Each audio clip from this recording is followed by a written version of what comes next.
আসসালামু আলাইকুম রহমতুল্লাহ। বন্ধুরা কেমন আছেন? আশা করি আল্লাহর রহমতে অনেক ভালো এবং সুস্থ আছেন। দেশে এবং প্রবাসে যে যেখান থেকে ভিডিওটি দেখছেন আপনাদেরকে অসংখ্য ধন্যবাদ জানাই। আজকের এই ভিডিওটি হলো যে আপনি যদি কোনো মেয়েকে ভালোবাসেন, বিয়ে করতে চান, সেই মেয়েকে আপনার কাছে 1 ঘন্টার ভিতরে হাজির করিতে পারবেন। তারপর আপনি সেই মেয়েকে বিয়ে করিতে পারবেন। এমনই একটি পরীক্ষিত নকশা আপনাদের মাঝে নিয়ে হাজির হয়েছি যে অনেক আপনি নকশা লেখে আপনার জীবনে বহুত নকশা লিখেছেন, কিন্তু কোনো নকশা দিয়ে কোনো তাবিজ দিয়ে আপনার কাজ হয় নাই।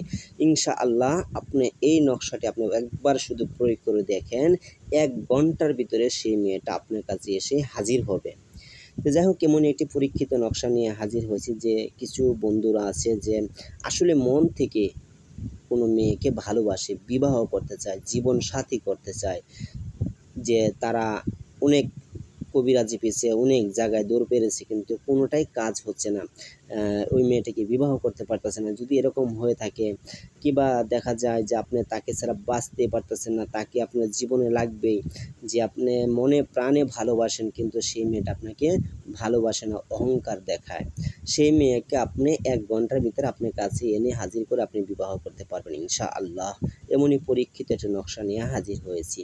তো যাই হোক বন্ধুরা, নিয়মটা বলবো, তার আগে একটি কথা বলি, আপনি যদি আমার চ্যানেলে নতুন হয়ে থাকেন তাহলে চ্যানেলটা কষ্ট করে একটু সাবস্ক্রাইব করে দেন, লাইক করে দেন, শেয়ার করিয়ে দেন। আমি মানুষের ভালোর জন্য ভিডিও আপলোড করে থাকি। ইনশাআল্লাহ আরও সুন্দর ভালো ভিডিও আছে যেটি পরীক্ষিত, এবং আরও কিছু নকশা আমি আপনাদের মাঝে দিব, ইনশাআল্লাহ আপনারা উপকার পাবেন। তো যাই হোক, যে অনেক মানুষ দেখা যায় যে একটি মেয়েকে এত ভালোবাসে, কিন্তু সেই মেয়েটা সেই ছেলেটিকে ভালোবাসে না। তার জন্য আপনি বিভিন্ন টাকা খরচা করছেন, বিভিন্ন কবিরাজের কাছে গিয়েছেন, কিন্তু কোনো কাজ হচ্ছে না, যে আপনি আসলে ভালোবাসেন এরকম। আবার কিছু মানুষ আছে যে মেয়েদেরকে ভালোবাসার নাম মানে ছলনা করে মেয়েদেরকে নষ্ট করে।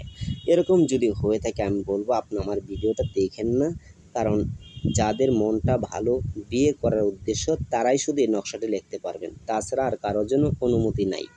আর অবশ্যই নকশা লেখার আগে কমেন্টে কমেন্ট করবেন, ইনশাআল্লাহ আমি লাইক দেবো, তাহলে বুঝতে পারবেন উত্তর আমি দিয়ে দিছি। তো যাই হোক, এই নকশাটা আপনি কিভাবে লিখবেন, তে আপনি যেই মেয়েকে ভালোবাসেন সেই মেয়ের অল্প একটু কাপড় আনতে হবে। আপনার মেয়ের শরীরের যে কোনো একটু কাপড় হলেই হবে, সে একটু কাপড় আনবেন, ঠিক আছে? কাপড় আনার পরে এই নকশাটি আপনি লিখতে বসবেন কিভাবে। আপনি অজু গোসল করে নেবেন, অজু গোসল করে নেবেন, দিনটা হতে হবে শনিবার কিংবা রবিবার, এই 2 বারেতে একটি বার হলেই হবে। আপনি শনিবারও করতে পারেন, রবিবারও করতে পারেন, কোনো সমস্যা নাই, এই 2 বারেতে একবার হলে হবে। তা আপনি অজু করে জায়নামাজ বিছিয়ে আগরবাতি সামনে ধরাবেন, আগরবাতির সামনে ধরাই রাখবেন। ধরানোর পরে অজু করে 2 রাকাত তাকে নফল নামাজ আদায় করবেন, নফল নামাজ 2 রাকাত আদায় করবেন। করার পরে দুরুদ ইব্রাহিম 11 বার পাঠ করবেন। পাঠ করার পরে সেই কাপড়ের উপরে মেশকো জাফরান কালি দ্বারা এই কাপড়ের উপরে এই ঘরগুলি আঁকবেন। এই ঘরগুলি এঁকে উপরে যে লেখাটি আছে এটি আঁকবেন। তারপর ডান পাশের যে কোণাটা, এখান থেকে লিখে বাম দিক যাবেন, মানে ডান থেকে শুরু করবেন, বাম দিক লিখে শেষ দিবেন। এইভাবে সে কাপড়ে লিখবেন। এখন বিষয় কথা হলো, নিচে যে নামটুক আছে, যে দেখেন যে নামটুক আছে, প্রথম যে আমি একটা চিহ্ন দিলাম, এখানে হবে যে সেই মেয়ের নাম। তারপর এই যে আরেকটি চিহ্ন দিচ্ছি, এখানে হবে সেই মেয়ের মায়ের নাম। তারপরে এখানে একটা চিহ্ন আছে, এখানে হবে আপনার নাম, তারপরে হবে আপনার বাবার নামটা। তো এইভাবে নামটা আপনি লিখবেন, নামের মধ্যে ভুল করবেন না, নামটা এইভাবে লিখবেন। আর বাকি যে লেখাগুলি আছে ওটি লিখবেন আপনি সব কিছুই, কোনটা বাদ রাখবেন না। লেখার পরে তাবিজের নিচ দিয়ে আপনি আবার লিখে দিবেন যে অমুকের কন্যা অমুককে অমুকের কাছে হাজির করিয়া দাও। শুধু এতটুকুই আপনি লিখবেন। লেখার পরে এই কাপড়টা কি করবেন, আপনি এটা সলিতা বানাবেন, এটাকে একটা সলিতা মতন বানাবেন, যে কাপড়টাকে সলিতা মতন বানাবেন। তারপরে কি করবেন, কালো গাভীর ঘি আপনার লাগবে। যখন আপনি কোন যে কালো গাভীর ঘি পাবো কোথায়, দেখবেন কোথায়, মানে গরু গাই পানা কিংবা গরু দোয়ায়, সেখানে কালো গায়ের দুধ আপনি অল্প একটু সংগ্রহ করবেন, সেই দুধটাকে আনবেন। আনার পরে সেটাকে জাল করবেন। জাল করার পরে সেটা একটা ননি হবে, অর্থাৎ সর হবে, মালাইয়ের মতন হবে। হওয়ার পরে এটাকে করবেন কি চুলায় কোনো কড়াইয়ে দিয়ে এটা ভাজা দিবেন। ভাজা দিলে কী হবে, ওখান থেকে আপনার ঘি তৈরি হবে। ওই ঘি দ্বারা এই কাপড়টার মধ্যে ঘি ভরাইয়া এই কাপড়টা আপনি সেই আগুন দিয়ে জ্বালাইয়া দিবেন। যখন আগুনে জ্বালিয়ে দিবেন সাথে সাথে ওই মেয়েটা আপনার কাছে এসে হাজির হয়ে যাবে গা।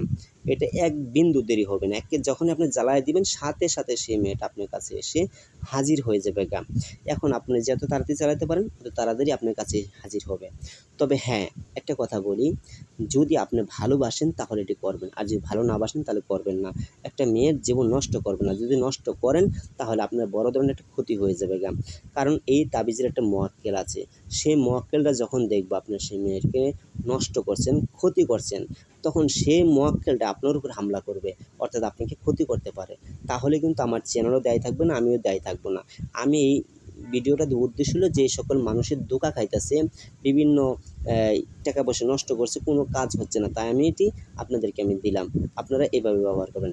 আর এটিতে কিন্তু আপনার যদি কোনো স্ত্রী আছে, কিছু মানুষের স্ত্রী চলে গেছে গা, বাপের বাড়ি চলে গেছে, বিভিন্ন জায়গায় চলে গেছে, আসে না স্বামীর ঘরে, ছেলে সন্তান 2 জন আছে 3 জন আছে, চলে গেছে, আসে না, তারাও কিন্তু এই কাজটি করতে পারেন ইনশাআল্লাহ। অনেক উপকার পাবেন এই নকশা দ্বারা। আবার কিছু বন্ধু আছে যে উনি হলো যে একটু গরিবানার ভিতরে একটা বড়লোকের মেয়ে দেখে পছন্দ করে সে যদি এই নকশাটি লিখতে চায় তাহলে কিন্তু তার ক্ষতি হবে, বেশিরভাগই তার ক্ষতি হবে।